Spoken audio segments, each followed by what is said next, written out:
Well, hey, Chapel family, and thank you for joining us here for another episode of our Chapel Plus podcast. We're so glad that you're here listening in with us today. Excited to dig into a topic that we'll get to in a moment. But first, want to let you know who you have with you at the table today. I've got John Cook over here on my right. Hey. And Jay Perillo on my left. Nice to be with everyone. And I'm Jonathan Drake, and we're glad to dive in today. Guys, we're talking about Easter Sunday, Resurrection Day, and of course, we're going to talk about invites. I know that, Jay, you've been out of the office for a little bit. John, you just came back from a conference. Yeah. So I preached this past Sunday. So we're all operating at optimal levels here, right? Voices are at different octaves. Yeah. John Cook is in a completely baritone mode here. I'm going to take advantage of the Barry White. Yeah, there it is. Yeah. Sounds good. Do whatever you got to do. But we will be good stewards of our time. So as you hopefully heard yesterday or this past Sunday, depending on when you're listening to this, you were able to hear about an invite to Easter Sunday. Also in Chapel Kids, our kids came away with, I think, 3 invite cards that they were challenged to think and pray about someone who they could invite, which is pretty cool. And so there's an invite opportunity for our kids, an invite opportunity for us as adults. So we wanted to talk today about how to steward those opportunities well. What is the right approach to that? Is there a good way to do that? Is there maybe a not so great way to do that? How can we, of course, be good stewards of the gospel as well, knowing that this Easter season is a time that's potentially more receptive and open. So maybe we'll be able to get to some best practices in that regard. Yeah. It's funny. Yesterday, I picked up my younger kids from Chapel Kids, and I am so appreciative of, the work that goes into efforts like this to resource our church and to encourage all of us to extend an invite. And, even as I was sharing in the host section, the announcements on Sunday about how we want to do this, about the approach to it, I picked up my 2 boys from Chapel Kids, and my youngest has his 3 cards, and my second youngest has his 3 cards. And Lincoln, my youngest, looks at Logan and goes, "You want to come to church on Easter?" and hands him a card. Right? One is done right there. Like, yeah. Check. Got the one. Go to thechapel.com/gospel shares. And I thought, what a good picture of how not to approach this, right? We don't just trade our playing cards with each other. But nothing like your sibling to be concerned for your soul and make sure that you're at Easter Sunday. He might genuinely think that. That's true. We all need Jesus. Yeah, we are. Think of who needs Jesus, and Lincoln was like, "I got it." Yeah. But I think it's a good picture of, and this isn't wrong. This isn't bad. I love that our church tends to respond when we ask all of us to be a part of something. We've challenged our congregation together to be a part of 10,000 gospel shares for this year. We've together talked about covering Western New York in a canopy of prayer to take a time slot every once a month to be a part of that. And I love that there's high receptivity. I think the danger that is worth a conversation is that it can just be the checkbox. It can just be the, hey, I got 3 cards. I got to find 3 random people. I got to say, hey, would you come with me on Easter? Would you come with me on Easter? Would you come with me on Easter? Here's a printed slick card to go with it. I've done my duty. You know? And again, if that is where you're at and that is all that you're able to do, it won't be wasted. That card could very well be used of the Lord to be a springboard for a whole testimony. But I think there's an opportunity for us to think different about that. And that's kind of what I was alluding to yesterday is, even some approaches, some ways to think about that, and some commitment to stay in the conversation. That it isn't just transactional. That's good. But it might be an open door to something a little broader. It might be a way to even help people realize this is something that I'm about. This is something that I value. And I thought of you, that I thought of you not just to join me for church, but I thought of you to know and be a part of this understanding of the gospel that I have, right? That's a good point. I think that's actually a really, I hadn't thought about this, John, as a way to implement this invite to church. A very maybe low bar way to break that into conversation would be to even say to someone, hey, our church encouraged us to think about who we could invite to Easter Sunday, and I thought of you. Yeah. That when you said that, it actually struck me as that's such a personal thing. Yeah. And almost like, oh, wow. Yeah. Not in a, because like we were joking, I'm concerned for your soul, right? Yeah, right. Even though we might be. But instead to say, like, I was thinking, who could I invite that to sit with me on Easter? I thought, I'd love to have Jay sit with me on Yeah. Easter, right? Like Yeah. that feels good. And I think it can be, there can be two responses to that. One, could be something simple and benign. Like, I've been meaning to catch up with you. Yeah. I've been meaning Yeah, to there you start go. up a conversation. And when this came up, I have had, and this maybe is too long of a story for this forum, but I did write a letter to a neighbor years and years ago, and I basically just laid out the gospel in a letter and gave it to him. And his response was, "What, do you think I'm not good enough?" And I'm like, well, no, because none of us are. And so it did lead to a conversation that was deeper than that. And we can be ready for that, but the onus doesn't have to be on that. It can be something simple. So Yeah. I think, I think if you find yourself in a spot where you're like, I'm going to grab a handful of these or a stack of these, and I'm going to go and bulletin board it, at local wipers. coffee shops or or windshield wipers or at my campus. I'm not saying that's the worst thing to do. Certainly, the Lord can use that, catch someone's eye. But I do think, for our listeners who are really looking to participate at all of our campuses in our congregation, I think it is worthwhile to grab at least one and pray over it and ask, because you might be listening now and you're like, I want to do it, I just don't know who.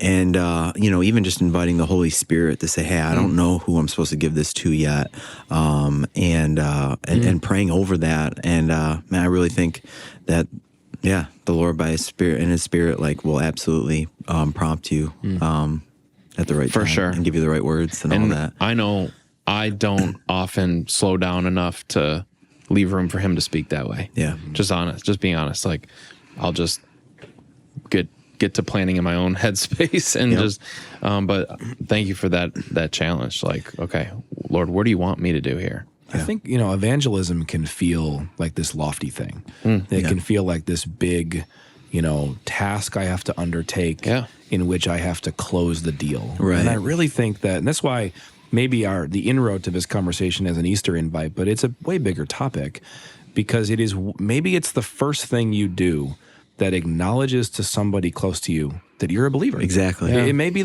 I think about, for the last 10 years in my little town in Lockport, we've gotten our hair cut at Supercuts.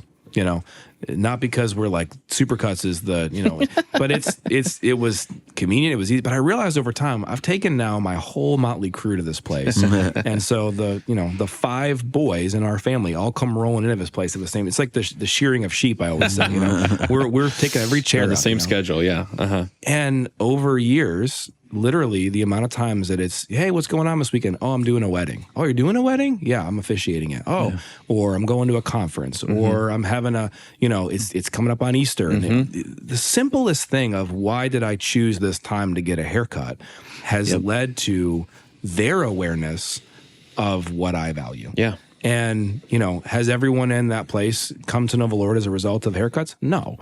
But I think that's part of this whole topic is something as simple as an invite, one, can feel super personal to your point, Jonathan. It's I thought of you. But it's also, you may not realize how abnormal your family rhythms are to other people. That when you invite someone to come to church, especially on Easter, and you say something like, hey, would you like to join us for Resurrection Sunday? That may be really foreign language to somebody. And maybe you choose that on purpose because it's a way to bring that awareness to why you are distinct. I think about 1 Peter talking about always being ready to give an answer for the hope that you have. I've always said, if nobody realizes you have hope, no one's going to ask you for the answer. Yeah, right. So these may be easy things. Yeah. That's helpful to think about, just where in you're going. Are there ways that, of course, is there a, one-off situation that the Holy Spirit impresses upon you? Like Philip in the book of Acts, go up to that chariot, right? Yeah, right. We have those too. Yeah. I think what you're saying, John, is there's also this opportunity in our circle of influence where we live, work, learn, play, where there's people we're going to see and then see again. Yeah. And whether that's the barista, the hairstylist, the cashier, the neighbor, the coworker, whatever it might be, or even just, the coach of your child's sports team, right? Like, if you make that invite, you were thinking about the long game too, right? Yep. Because it's not just going to be like, well, I'll never see this person again. Exactly. So, but if we're really after what we talk about, and that is repeated opportunities to hear and see the gospel, I think what we're trying to draw attention to here, and with this invite challenge, is this is to be one of those repeated opportunities. It hopefully isn't the last. Yep. Yeah. This hopefully is a springboard to further conversation. Yeah. And I think, for those that, even heard the idea of gospel shares and started thinking of all the reasons why they're probably not going to get one this year because they don't feel comfortable articulating the gospel quite yet, or they don't know, what if I get asked this question, it's intimidating. Right. And again, we could have a whole nother podcast, to answer those questions. But, I think, as we frame it as staff in some of our meetings, there's a gospel share that is we as pastors would say, hey, go and tell. And then there's a gospel share like this where I think it's, hey, come and see, right? Because we don't make invitations for every Sunday, right? Yeah. And maybe we could, and maybe that's, but yeah, I even, again, as you mentioned, Philip, I think of Philip in John chapter 1, right? Like, hey, come and see. We found the one that Moses wrote about, right? And I mean, this is early in discipleship, so probably didn't have a whole lot, but hey, come and see and listen. And you mean he didn't have all the answers, but he just knew to bring somebody along. Exactly. Right? And I think this is your opportunity in the year where it's absolutely I don't want to say it's set up for you, but you know what I mean. Yeah. Well, like your point, we printed these cards. Yeah. We don't normally do that every week. Yeah. So we're saying this is a special one. Yeah. And I would say, with the Easter invitation, maybe a couple things to really make sure you have clear in your mind. The first is that whether the answer is yes or no, it's still a win. Yeah. If you invite somebody, don't hang your hat on whether or not you got them to church. Yeah. I would say there's a genuineness in wanting to make room for that. I'll drive you, I'll go to the service that's better for you, all those kinds of things, But in our experience, we've invited a lot of people who haven't come, and it still was a win in terms of those conversations. I also would say, we've created things like a card as a resource. If the card doesn't match the opportunity you have, chuck it. Yeah, if it's a barrier, just put it on your refrigerator. The worst version of this is I was told today to give this to you. They said I had to, right? It is like the leaflet dropping. We're not trying to do that. Yeah. But I also think that sometimes it is helpful because it's something that is memorable or framing. Again, even for the kids, I think about what's the benefit of our kids being a part of this as well? I think it's a couple things. I think that, one, you're inviting them into the same understanding and therefore representation. Like, I'm excited about this because we're going to celebrate Jesus' resurrection. Would you come be a part of that with me? Something great to talk to your kids about, And so the card's a great, easy way to help them in those things. But I think holding that open, holding that loosely as far as how, and also knowing that the response does not dictate whether or not you, quote, did it successfully. That's good. That's helpful. Really good. I think it takes the pressure off that, what we're after is not filling each of our worship centers for the sake of doing that. Right. We, of course, want a full room to hear and see the gospel, but it's not, we don't get bonus points from Jesus because we're at capacity That's right. And ultimately, the best spot to be is leave the outcome to God because that's who holds it. Yeah, for sure. Yeah. So some best practices for this, we've tossed out a few. Think relationship, pray and ask, Lord, what do you want me to do? Some not to do's. Probably don't leave this in place of a tip at the restaurant. Do not. Please don't. And if you hear of anyone in our church doing that, please report that. Yeah, please write. Please let us know. For some, we were servers. Some of us here. Yeah, this is true. Well, for the same restaurant. In different locations. Different locations. Yeah, I have gotten a gospel tract in place of a tip before, and I've told that story on record. So I would like to. Is that your testimony? Is that that is not my great story. So, but I would like to avoid that if possible. Now, if you really want to get your server's attention, leave them a massive tip with the card, and then maybe we'll see what happens. That's just a little plug for all of the servers out there. But the anonymous drop is where we're probably not going for, because we want to build those relationships to have further gospel conversations. And one of the things that's kind of embedded in what we've been talking about is, okay, does a church invite count, quote, count, as a gospel share? And the way we've defined this at the outset, even going back to the message on January 18th that Pastor Jerry kind of laid out this vision, a gospel share is any conversation that points people to Jesus who may not know him yet. Pretty simple. Any conversation that points people to Jesus who may not know him yet. And as we've said, that could mean God gives you an open door for you to share the grace story front to back, and the over coffee version. Other times, God may give you a sliver of a jar, and you've got time for like the elevator version of the grace story. But even here in a church invite, what are we thinking here as far as how does this go towards gospel shares? I think one of the probably primary things in this is you stay engaged to the level that you have relationship. So again, if somebody doesn't come, that's fine. If someone does come, that's fine. The conversation becomes yours because you're the representative as the person who's extended the invite. So if someone comes to Easter Sunday with you, whether it's that day or a couple days later, follow up. What'd you think of the service? And you're going to get all the stuff that has to do with, the building was nice, or the music was too whatever, or you're going to get all that stuff. Go with it, because you're kind of walking with that person through all the things that they've experienced to get to and what about the message? What about the truth of the gospel? And you might get, again, that's the layers of it. Even if somebody says no, I think still stay in the conversation, stay in the relationship. Let them know how Easter was for you. There's some simple things you can do to prove. And I don't say prove in the sense of there's this duty on your part, but you're kind of pressing past the transactional to the relational. So if somebody invites me to go to any other event and it's hey, do you want to go? I got free tickets.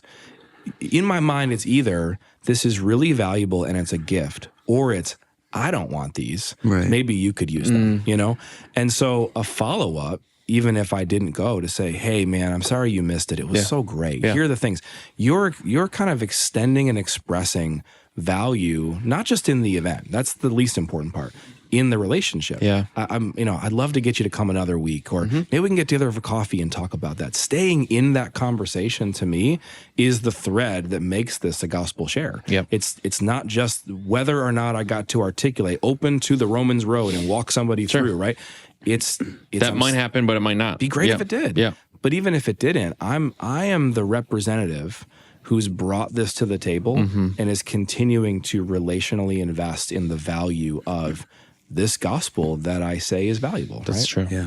It's good. I was thinking there's probably plenty of people listening that are familiar with the chapel and have been here on an Easter Sunday in the past. But maybe there's some who are newer to our church. And Jay, I was just thinking about you because you've had such a integral role in the gospel response, especially on Easter Sundays, following up with people, or, when we do have a different call to action. So for those that maybe don't know, from your perspective, what have you seen that's distinct about a typical Sunday? When we've got the prayer partners down front, but for each of our campuses, maybe just paint a picture of how the message is a bit targeted and how we seek to follow up, and even just resources available following that Sunday. You know what I mean? Yeah, certainly. Each Sunday there's always an opportunity to respond to the gospel, and prayer partners lined up front, in terms of if you've never joined us for an Easter service. Pastor Jerry's going to be really pointed, and even as he hands it over to our campus pastors, there's an invitation. And what typically happens is a group of people in each service respond in a way where they're invited, whether that's out to any of our atriums or our fireside rooms or whatnot, designated areas. We're pretty clear in where and how it's communicated. But yeah, and we've got a team of both pastors and our lay leaders, and we usually capture people's information in the form of a card, and we look to follow up over that next week with people and their responses, and again, some of those people, as I'm saying, that we're talking about students as well, and so we've got even our student ministry people following up, and I've helped out with that in years past, and so it really is. It's an incredible opportunity, because what we are celebrating is a historical fact that Jesus Christ, he lived, he died, and he rose again. And we see that from the testimony, not only in the scriptures, but even outside of the scriptures as well. And so we celebrate that, but we also talk about how that should change not just what you and I believe, but actually how we live. And so there's just a clear invitation. We even do stuff online as we just did, you and I recording. So they're going to hear it. They're going to have a very clear moment to respond. And so you can be assured of that, that the gospel is going to be preached. It's going to be preached clearly. And we just allow the Spirit of God to do. Of course, we trust Him with the results. Whatever the Spirit of God. It just might be helpful to know, like, if you've not been at an Easter service at the chapel really before, we're like, this is not going to be light and fluffy 22 minutes of just Easter bunnies and Easter bunnies and chocolate, right? Yeah. We're going to draw the net of evangelism. So good. And in addition to that, so first we've been talking about, hey, if they don't come, you're still in this for the long game. If they do come, know that they're going to hear the gospel. They may depend, we're not going to box the Holy Spirit in, but there may be even an opportunity for them to get out of their chair, is what you're saying, Jay. Like, if someone responds to the gospel, they might be invited to get out of their chair to maybe go to a fireside room to pray. If you brought somebody and they do respond, or seem like they're like getting antsy in their seat and like they want to get out but aren't so sure, it's okay to open your eyes and say, do you want me to go with you? If they stand up, maybe say, do you want me to walk with you? Like, that's totally cool. If you can do that, that's allowed and encouraged. And then the second with them. Exactly. And so, who cares if someone thinks you got saved at Easter Sunday? Right. Like, I don't want to stand up. I'm already a believer. That's okay. You can clear that up later. But the second thing I would offer to you as well is that at every one of our campuses, we're going to be offering a begin class following Easter Sunday. So, and we time that strategically on purpose in alignment with Easter, so that the next step is, hey, next Sunday, you can dive into foundational understanding of what it means to follow Jesus. And again, if you invite someone and they come and they respond, and even if they express interest in going to begin, would you be willing to join in with them and just sit with them? You could.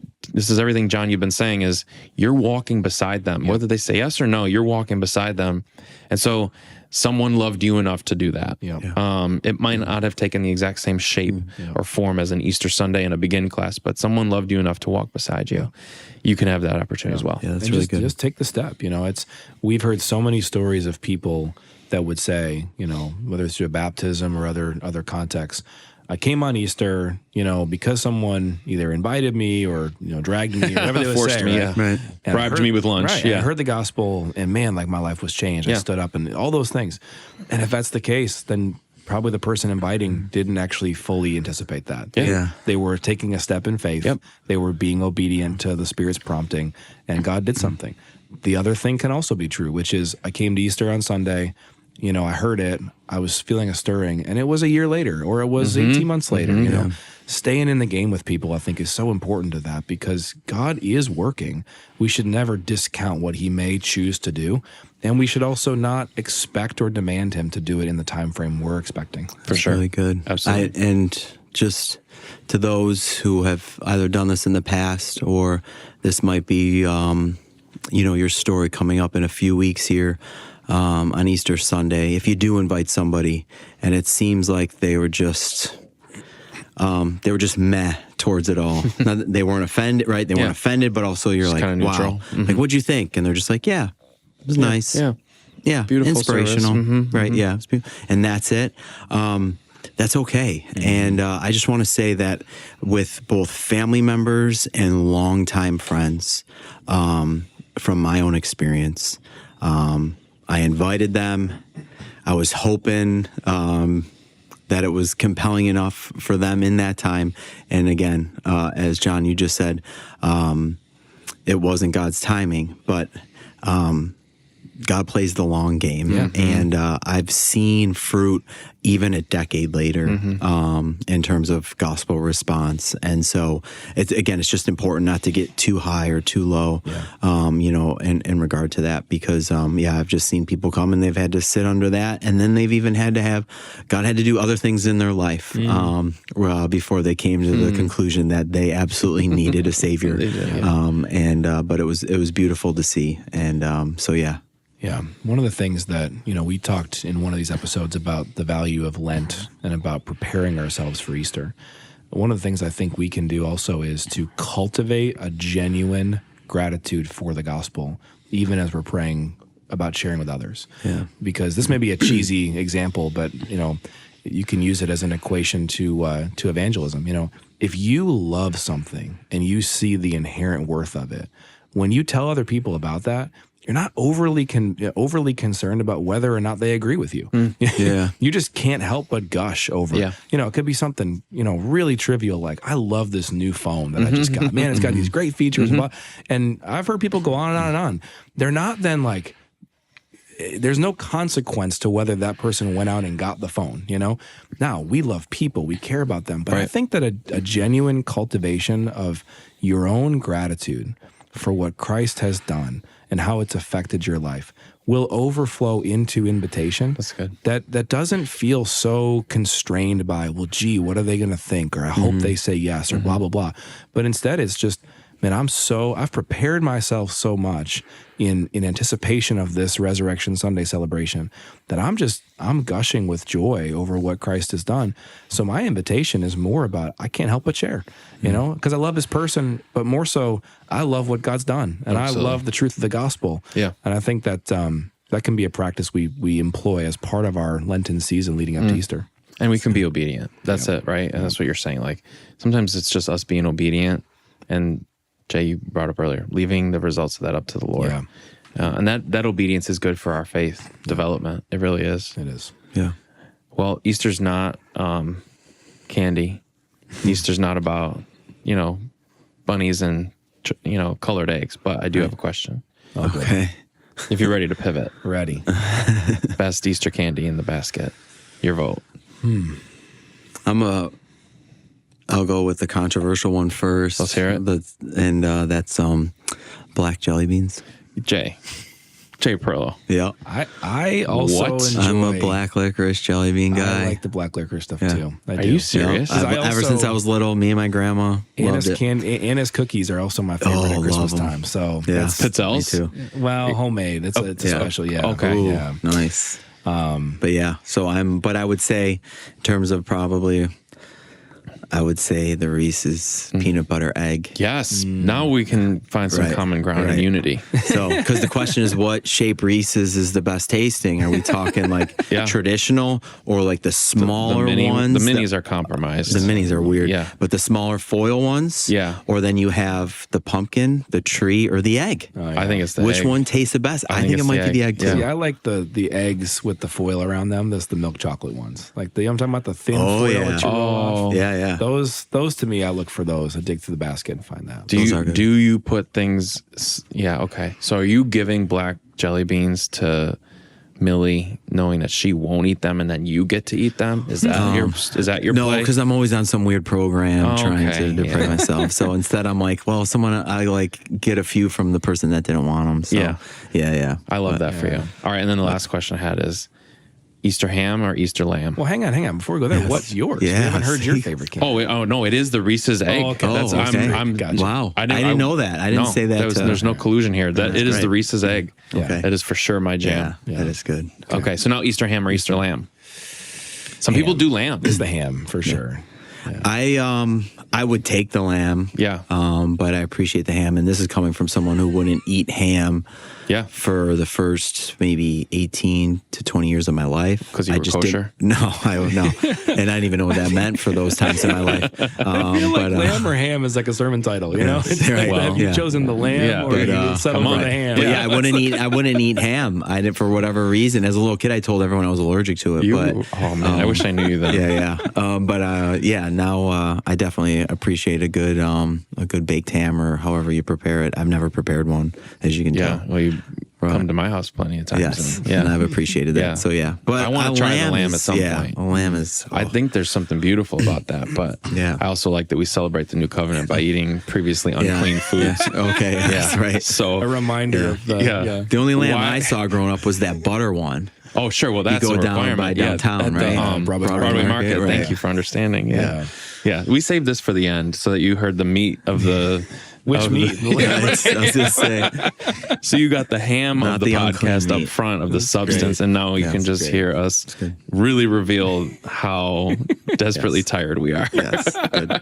Jay's been full-time dadding for the last couple weeks, so Yeah. you made it here, and there's no avocado on your shirt or your hair. It's I've got something on my pants though. I'm not sure what that is. So it's something. You're doing great. Right. Hey, you're doing great. You're here. Thanks. All right. Thank you Thank for you, guys. indulging my questions. Yes, I don't know, Jay, you want to wrap All us right. up? Yeah, thank you guys. And maybe we should pray as well. Yeah, what I want to actually do is I want to take a moment and just pray for both sides. I want to pray for those of us that are looking to invite, and I most certainly want to pray for those that we already know, or maybe already have extended an invitation, or those that we will be inviting that we're not even, it's not even on our radar yet, but God already knows because He determines our steps. So let me pray. Father, just so grateful for this time of year and the celebration that it brings, because if it is true, and most certainly I believe it to be true, but if it is true that Jesus Christ came, lived a perfect sinless life, died on a cross, but defeated death and sin and was resurrected. If that is true, that simply changes everything for everyone. And so, God, I pray that truth would not only that it would penetrate our hearts, and it would spur us on to live in that reality, because we do have lesser things, both good and bad, but lesser things that can distract us from that truth that does change everything. So, God, I just pray for each of our listeners, but even beyond that, each person connected to our church. God, I pray that they would look at this as an opportunity to invite people to come and see, as Philip did, one of the first disciples, come and see.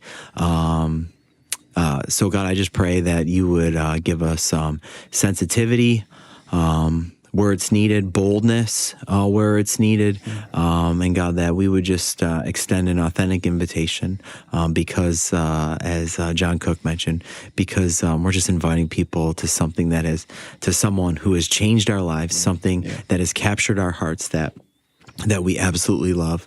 But God, I even pray for those around us that either have been invited and are still contemplating it, those that have been invited and said yes, but in their hearts they already know I'm not planning on that.